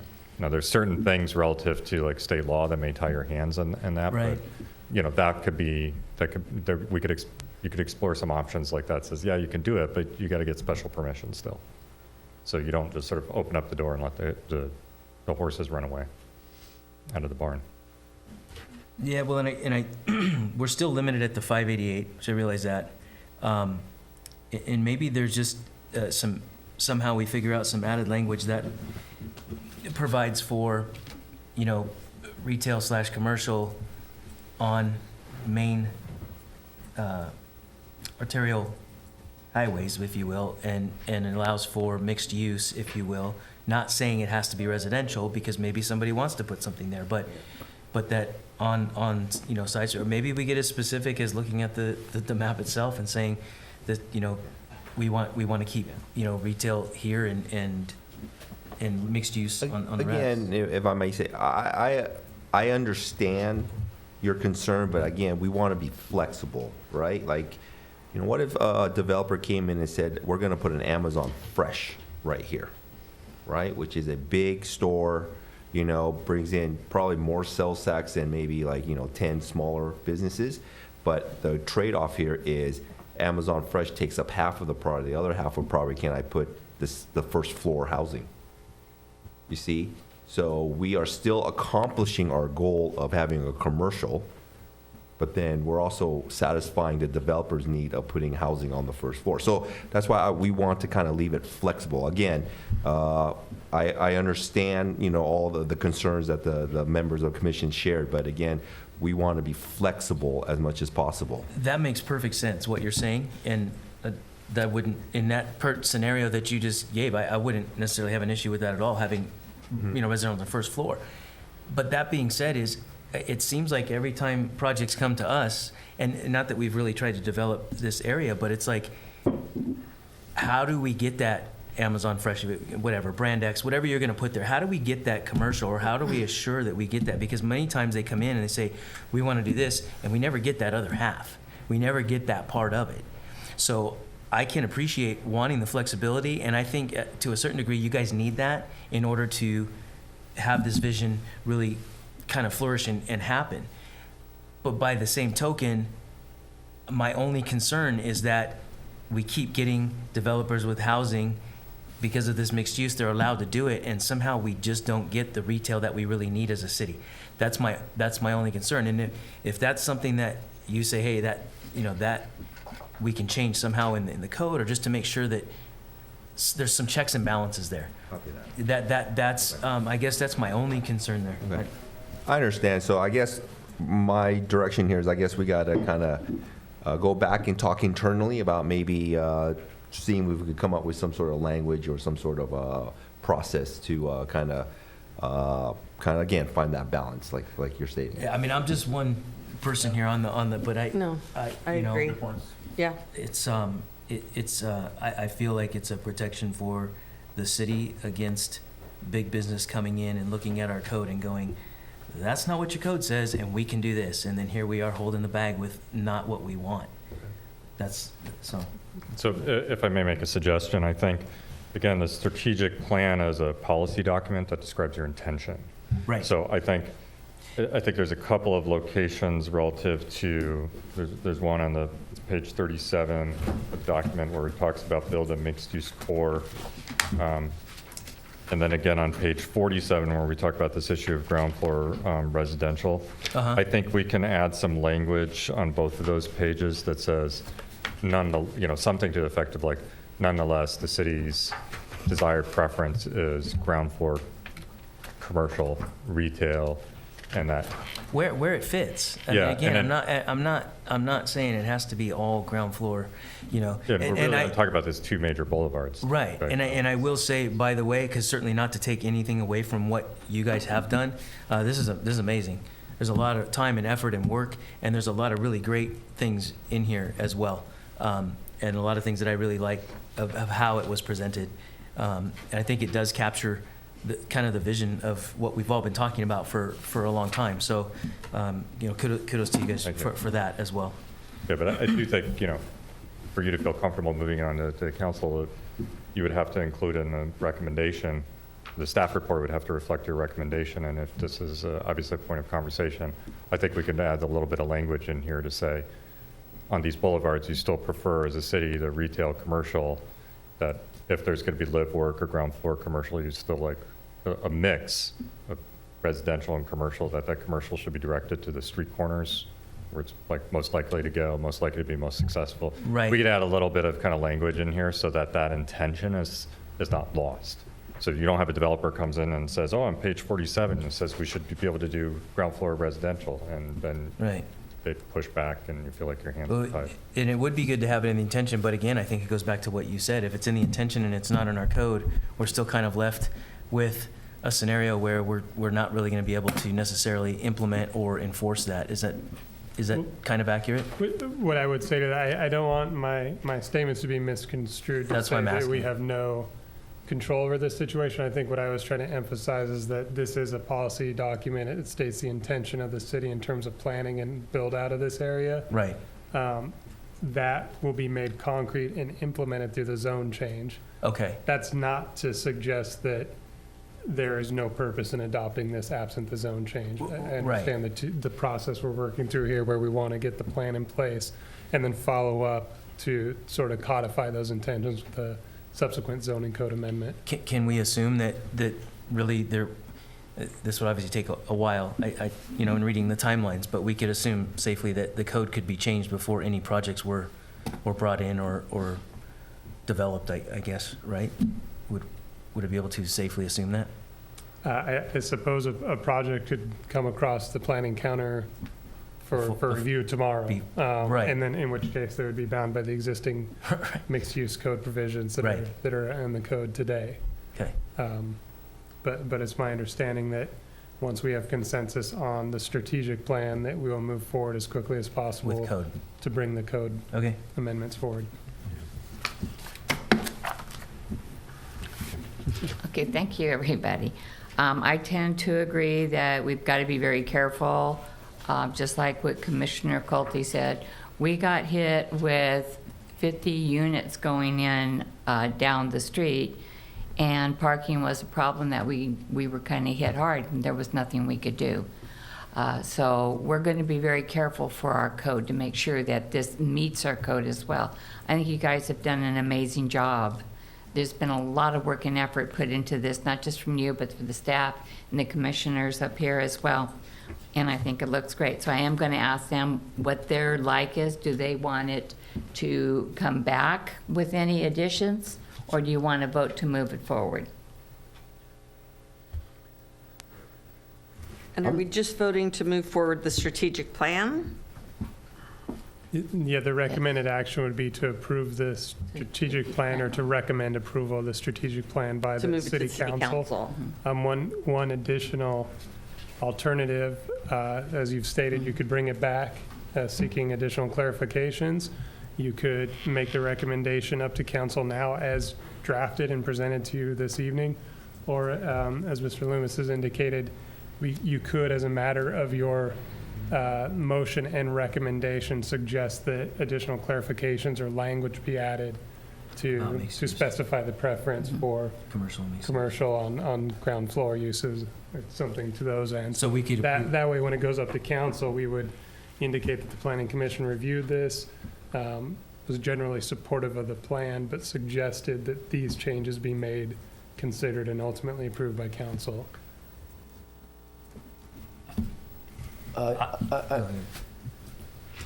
I'm not comfortable sending it to council the way it is. I think it's a great document. I'm just concerned about, it's a little vague to me where the ground floor residential was allowed to go. I have no problem with it going in certain areas, but on the main arterials, I don't think that that's what we want or we need. And I think it needs to be clarified.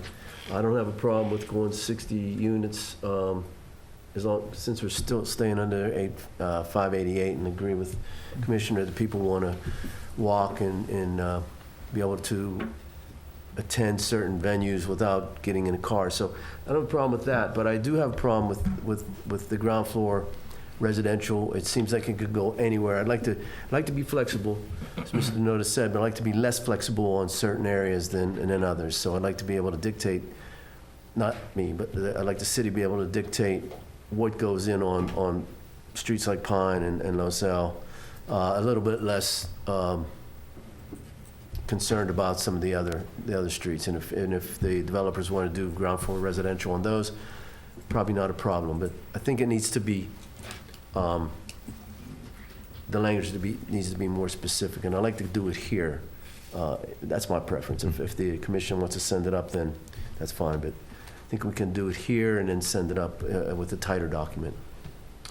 Yeah, I'm looking, because really the issue is really described on page 47. I'm trying to think of, what specific kind of adds or edits we could do on that language that would address that issue. So I have that dog-eared right now. Yeah, so that we could suggest specific language, so you know what language we'd be adding, and then, as the city attorney said, that could be part of the motion, that we add that specific language, because the current restrictions on ground floor residential is currently on Los Al and Catella. That's what the current code is. And so the page 47 speaks to allowing more live work and potentially more ground floor residential than the current code allows, but it doesn't put any numbers in place. It just says consider it.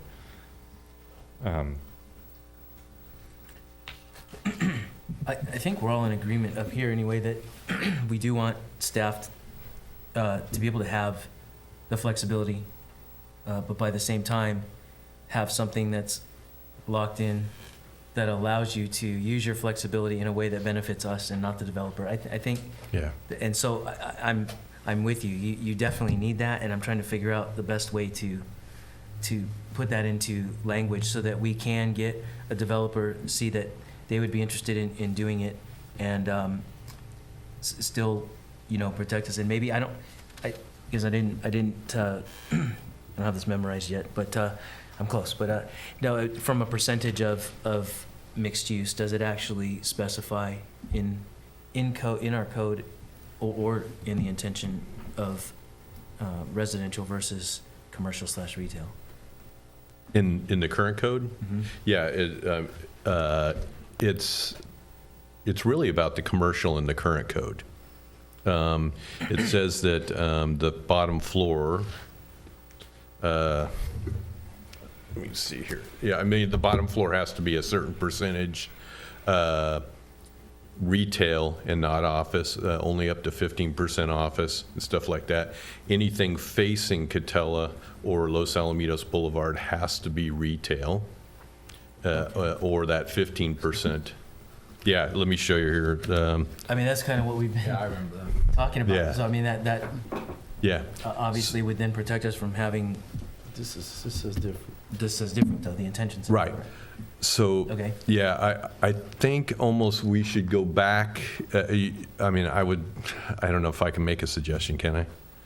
To continue this to the next month, next meeting, and we can come back with some language about that, some changes to show you that might make it a little bit more palatable. Like, what I understand, what I'm understanding from you guys is you'd like it to be to at least replace the retail we have. Don't make it any worse than it is right now. Right. Replace it, and preferably, we would like more. Correct. So that's maybe something that we need to put into this plan, that we come up with language that will make it where they either replace what they're taking out or they add to it, one or the other. Well, I mean, if the code already is saying that you have to have, it has to be commercial on Los Al and Catella, Yeah. I think that's, well, at least for me, that was my concern Right. with the mixed use, is that opening it up to residential on those streets, I didn't feel was a great idea on the first floor. Yeah, and then we do have the other option too, though that we could end up with empty spots on the bottom floor for a long period of time. But if we, this is something I feel like as staff, we need to go back and think about and then present an idea that will suffice for what you're looking for. And am I reading that right, that you would like to, at the least, replace what we have now? If they tear down retail, we put that amount of retail back with this. Yeah, so two things. I think yes. Mm-hmm. But are you experiencing a lot of vacancies on our retail on Los Al and Catella currently? On Los Al and on Town Center Mixed Zone, no. But on Catella, yes. On Catella, yes. Okay. And Catella, because it's the commercial office area. And Right. basically right now, if a doctor doesn't take it, no one takes it. Right. And that, So. again, Yeah. going back to our code and such, I mean, that's how we ended up in that position. And that's, I think, what we're all afraid of potentially happening. The second part, or the second, I guess, comment is, again, these are our individual or combined opinions, but at the end of the day, we're also trying to, I think, come to an agreement that honestly makes it not necessarily easy, but gives you that flexibility to do your job and not be stuck in a box. Right. But still do what's best, what we all agree may be best for the city as a whole. So it's a two-part. I mean, to come back and change the language, but the language is such that it also assists you in doing your job and making it a better place. I mean, ultimately making it a better place. We don't want empty. I mean, none of us want empty storefronts. Yeah. But if it's put in the right spot, you know, and we've got these new developments with housing and more people that, you know, will frequent these places because they can walk to it and it's convenient. I mean, that's the biggest thing is it's convenient. Right. You know, that's why people are ordering on Amazon because it's convenient. You're right.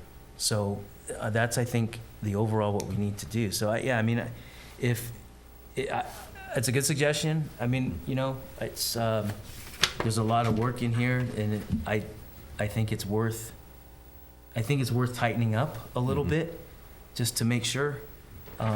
If you guys kind of see the direction and feel like you can kind of tweak the language a little bit, so that it can be evaluated to possibly look at getting it into the code, so it tightens it up a little bit more. I think that's a good idea. I have two so far that wanted to bring it back. Sure. And you wanted to bring it back, so I'm going to go ahead and ask that we have the staff readdress this and look at our consultant here as well as what they need. First off, thank you for all the hard work. I know this is a lot of work that goes into this, and I know everybody up here does appreciate it. At the other end of it, we are going to protect the city in the long run, and the staff is as well. So I'm going to keep it open and have it come back at our next meeting. Is that what you would like to do? Can we keep it and say general of an upcoming meeting instead of at our very next meeting? Just gives us a little bit of that's time because fine. with the holidays Yeah, and everything. upcoming meeting. Correct. So just saying at an upcoming meeting. Correct. Upcoming meeting would be fine. Yeah, Okay. appreciate that. I'm already committed to some other communities planning commissions in January. and We were I'm hoping committed you were a going to work conflicting through date. Christmas and New Year's and everything. Kind of thought. And I appreciate the discussion, so, and the robustness of it. That's Thanks why for your I specifically highlighted it because it came up at the last meeting. So I think, you know, we'll get back with city staff and kind of figure out where we provide the personalized language in the strategic plan to address your concerns, and then maybe we make some changes to the recommended code amendments that are included in here but not being adopted with it. So we'll Perfect. kind of circle back with staff and kind of figure out. It seems like probably precise language, but trying to accomplish exactly what you're after, I think we probably do need to, continuance is probably the best, so we can actually work that through. I think we understand what you're looking for. Yeah, I have a pretty good understanding as well, but I think to get the right language to accomplish what you want requires some wordsmithing. It'd be a little bit hard here, and I think it's important that you as a commission are very confident in what you're moving to council. Appreciate So I that. appreciate that. Yeah, I'm not trying to be attention. difficult. I just want to make sure we keep it moving in the positive direction that we all think it should go. No, then, you know, that's why we bring it, you know, to have this discussion. We need a recommended action from the commission in a vote. Yeah. Yes. Can I have a recommendation to move this forward at a upcoming meeting, To continue it. to continue it meeting? I will make the motion to continue it to a future meeting. Do I have a second? I'll second that. All those in favor say aye. Aye. And opposed? Nope. Thank you. Thank you. Thank you. Thank you. We'll be in touch. All right. Thank you, Alan. Yeah, I'll read that. Next meeting. Does anybody want to break anything? No? You okay? Okay. Moving on to item C, conditional use permit. Okay. See, that is the massage, okay. All right, Chair Gross and members of the Planning Commission, conditional use permit 2103 is a consideration of a conditional use permit to allow a 1,177 square foot massage establishment in the general commercial zone at 10670 Los Alamitos Boulevard. This is almost right next to where the liquor store was before, so. The applicant is here with us tonight, Lean Shi. She's right there. Not yet. You can ask her questions later if you would like. The applicant has submitted a CUP application for a unit that was formerly leased by Subs and Grub in the Center Plaza. And the business would create 5 therapy rooms. And the massage establishment's proposed hours of operation are from 10 a.m. to 9 p.m. every day. They would have approximately 3 employees at any one time.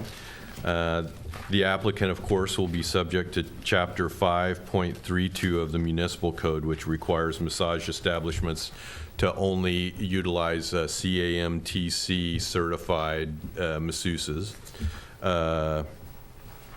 massage therapists. And the applicant is a licensed CAMTC therapist. So she has either been a therapist, a manager, or owner at 3 Southern California massage establishments, as well as 2 in China. I'll let her say if I'm wrong on that later on.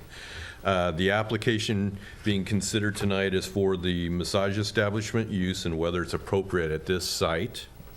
And if approved, the applicant will also be required to obtain a certificate of operation and massage establishment operator's permit. And those kind of go through the police department. They do a little bit more background checking and things like that.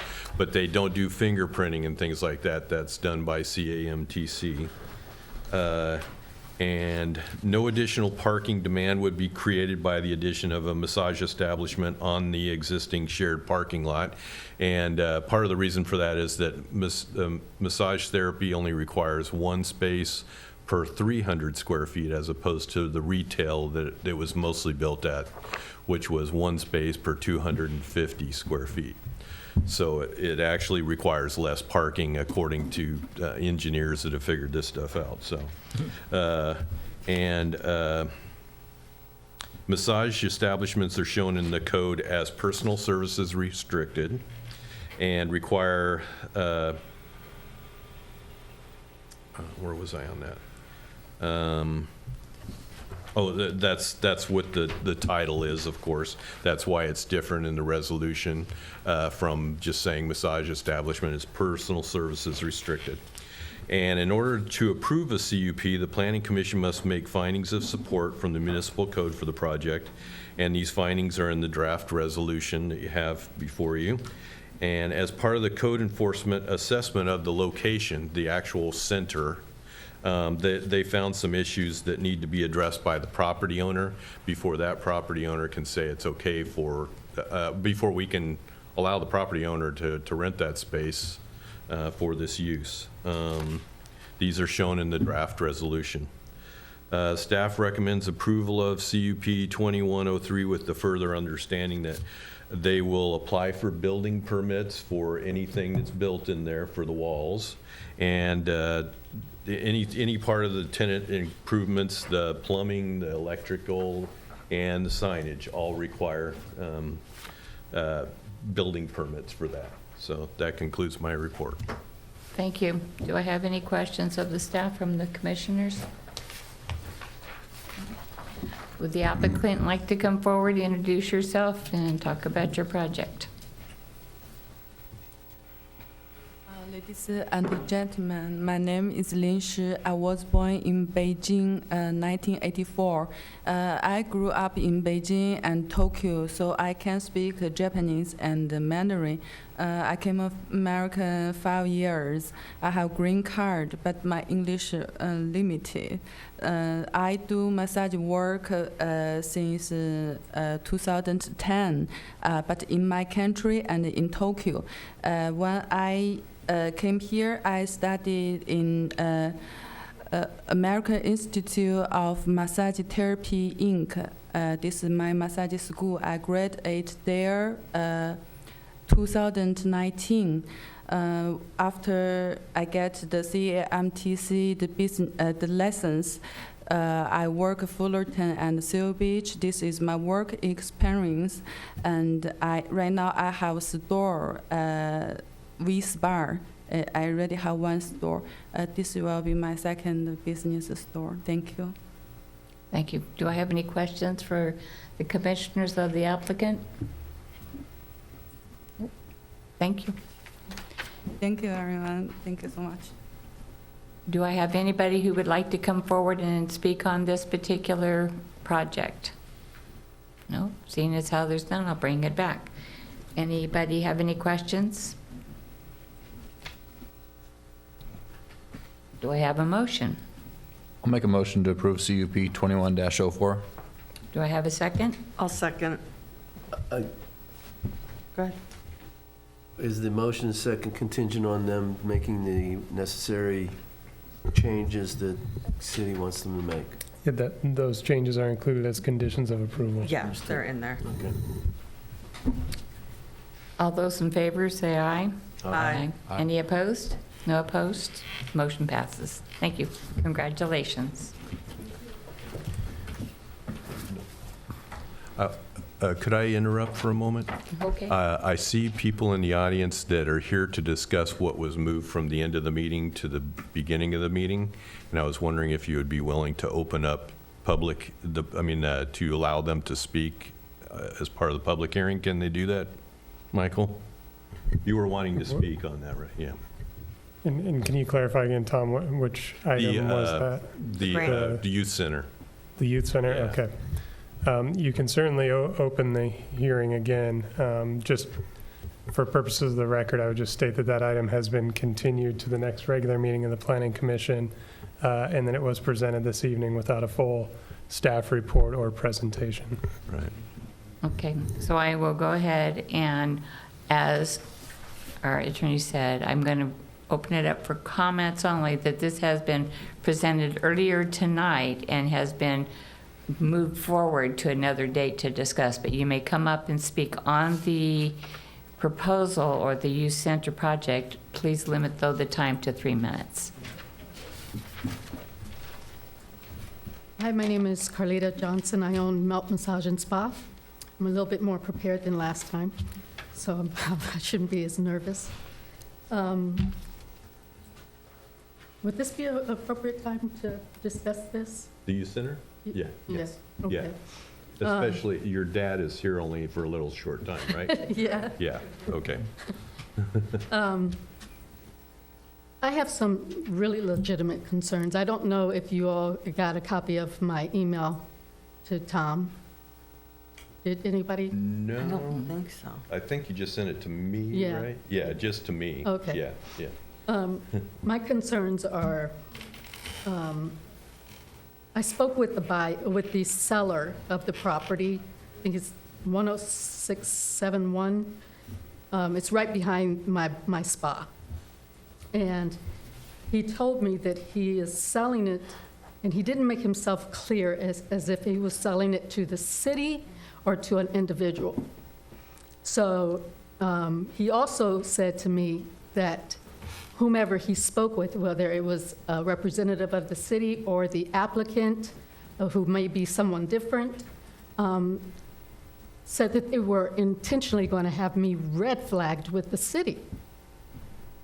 And I don't understand why that would be, because I'm a legitimate business, and, you know, I'm just wondering what is that about? Is it the city? Is it a different person that's threatening to red flag me? Because they don't want their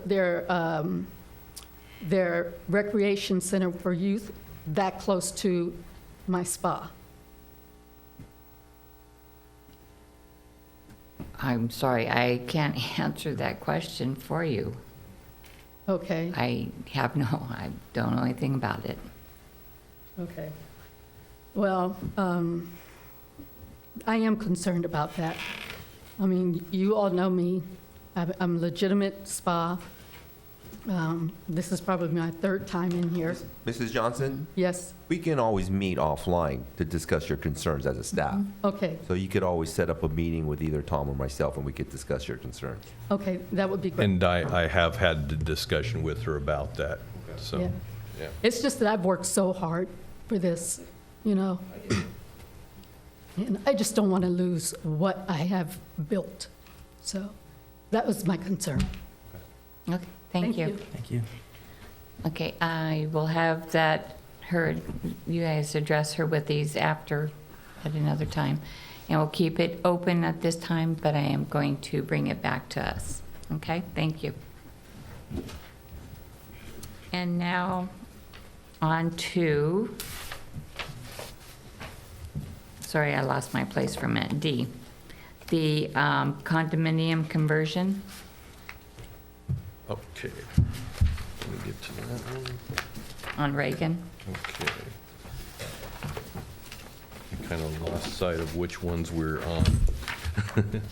Okay, this is a condominium conversion, Chair Gross and members of the Planning Commission. And to do this project, to change it from what it is apartments right now into condominiums, it has to have a site development permit and a tentative parcel map. I was surprised that there's two different things required, but it would make more sense if this were an older building. Then you'd have the site development permit being really important because you want to make sure everything is good in that building before you turn it over to a condominium seller. So, but however, this building was built just 2 or 3 years ago, and I don't know if you remember, this one came to you and was built. And so we're asking tonight for you to approve the tentative parcel map. And one thing I would say that to notice is that in the resolution, I put a condition in there that they need to dedicate the 2.5 feet from the alley to the city at that time. That before, when they built the building, they didn't have to do a tentative parcel map, but they gave that over to the city at that time, but it wasn't official until we do a tentative parcel map. So this will take care of making it official that the city owns that extra 2.5 feet.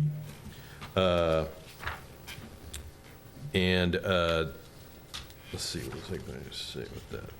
All right, so there are requirements for residential condominium conversion that you see on page 5 of the report.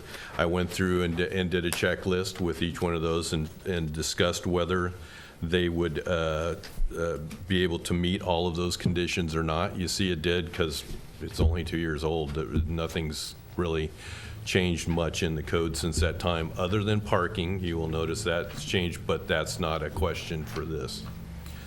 Because we made it okay for condominium conversion without having to bring up the parking to code. Yeah, that was something we did as part of the last code thing. I think you might remember that discussion. And the applicant is here with us tonight. He's Scott. Back there, and I forgot your last name. It's not in front of me right now. Anastasi? Anastasi, yeah. And he is representing the folks who own the property. The tenants will, the reason why this is happening is because one of the tenants wants to buy their unit, and the owner of the duplex right now would like to sell that unit, go ahead and do that, but continue to keep the one as an income property and still keep the same tenant there. So no one would leave based on turning this into condos at this point. So this is a relatively easy condominium conversion. And that concludes my report. Thank you. Do I have any questions for the staff? No questions? I'm going to open it up and have the applicant please come forward. Good evening, Planning Commission. My name's Scott Anastasi. I work for the owner. As you know, the property was built with a certificate of occupancy, I think in August of 2019. Beautiful 2 new homes. Typically, this would have been done then. They were doing this for the first time. No one said they knew that they needed to do it. So they brought me in to go through the steps to do it. Just to clarify, we haven't had any true discussions with any of the tenants. Right now, we're just kind of going through the process to give them the flexibility to, if they do need to sell one or both of them, it's easier to sell them individually than as an apartment building. So we're just kind of doing all the legwork to give them the flexibility to move forward however they choose. And I've had separate discussions with the property owners why I gave you different answers. Yeah, it's a fluid situation. It'll be fluid until we get to the end here. Yeah. Thank you. Do I have any questions of the applicant? No questions. Thank you. Okay, thank I'm you. going to bring it back up. Okay, any questions?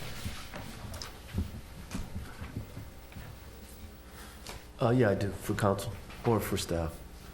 So one unit's going to be owned There's going to be two different owners as opposed to one owner. Is this going to require a lot split or anything like that? So through the condominium conversion, you are approving a tentative map, which will be approved for condominium purposes, so it will still show, it'll show one parcel approved for condominium uses, and then there will be a separate condominium map that has to be filed and approved with the State Department of Real Estate that will actually show the exterior boundaries of each individual condominium ownership interest. So condominium lots are somewhat distinct from a regular parcel lot that you would see with a single-family unit, for example, but we are approving a subdivision map as part of this action to make way for potentially separate ownership interests between the two condo units. And it's called air rights, basically, is what people call it. And I assume They each own a certain amount of air on that property. and there's Okay. easements and so forth that are probably part of that Yes. tentative map. Yeah, and I believe as our conditions of approval, we're requiring that once the units are no longer held in common ownership, they would have to file the equivalent of like common development interest CC&Rs with the city to review and make sure that there's provisions for maintenance of any common areas, easements for any sort of ingress and egress between the units as is required. Any other questions? Do I have a motion? I'll make a motion to approve tentative parcel map 21-01. Do I have a second? I'll second. All those in favor say aye. Aye. Aye. Any opposed? Motion passes. And Whoops. we also have site development permit. What's, The Oh, I forgot. Sorry. right. it is one single resolution, however, Yeah. correct? So Yep. a motion to approve staff's recommendation would Oh, cover it's the two items. a tentative parcel map. Mhm. It's actually, Do I have a motion? Yeah, I'll make the motion to approve the SDP also 21-02. Do I have a second? I'll second. All those in favor say aye. Aye. Aye. Any opposed? Motion passes. again. Thank you. Okay, on to staff reports None? No staff. and items from the Development Director. What about 80? You have anything, That Michael? was the first one we did. Nothing for me, thank you. Tom? Oh, You'll see the Chevron is being worked on. yeah. They put up the fence and all that stuff. I don't know if I told you that last time. I can't remember what's happened during that time period. The medical office building, they've also submitted their plans. They will probably be approved with their next pass of plans, and so that's well on its way. That's enough for now. That's the other one you'll find out next month. So. Okay, I have a couple updates here. We currently are in the phase of Los Al Bucks at our county When did community. those go out? Because I've asked 4 neighbors on my block and none of us got them. Oh, and they went out the first week of November.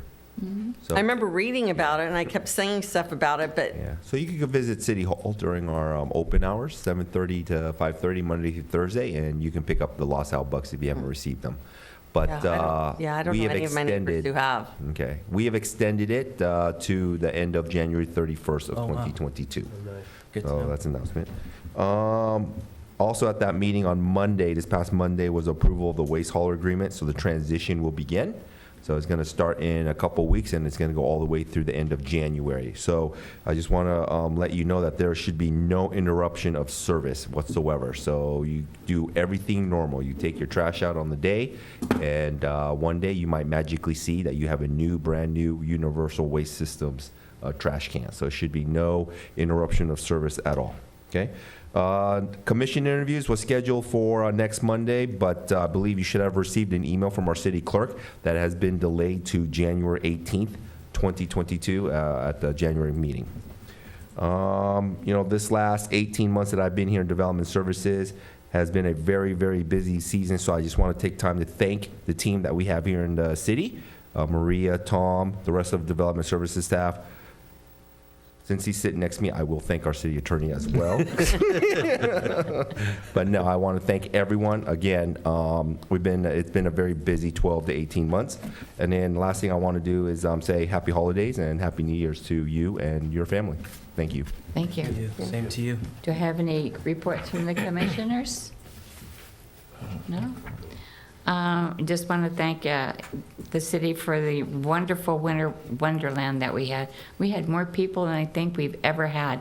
It was fun, and it was amazing, and it was really good to see people out. And, you know, especially after last year. So I thank all of you always. I mean, you guys do an amazing job, and I know you put a lot into it. So thank you very much. Sunday from 3:30 to 6:30, Precious Christmas is where Precious Life Shelter will do tours for you guys or anybody who would like to come and see what the facility is all about. And thank you. That's all. Have a Merry Christmas. Meeting adjourned.